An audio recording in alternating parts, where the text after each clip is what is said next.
Welcome back to our channel. चलो देखा आज का क्या रंधा है आज भात सुखा भात यहाँ उसना रंधा है संध्या के अरुआ रंधाबा और इटा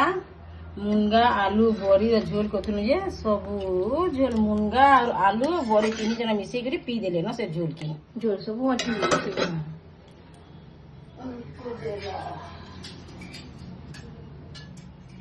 आलू इटा मुग डाली हल्दिया मुग डाली ऐसा मस्त रांधिचु धनिया पत्तर परझिचु मत परझिले भल लागे धनिया पत्तर के आइटा साग घिनीथिलु इटा जे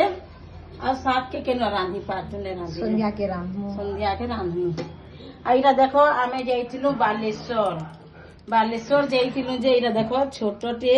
सील आनिछु देखो छोटटे सील केना सुंदर दिसु देखो छोटा सा मस्त आज पहला उद्घाटन कली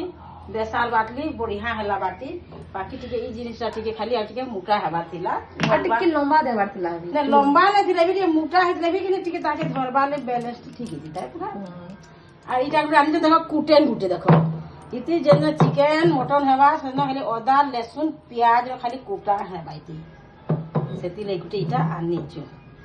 आ गुटे चंदन पीढ़ी गुटे आनिछु सेना महापुर घरे रखि दिछु देखो एक नंबर है सील। So आज लगे thank you for watching guys.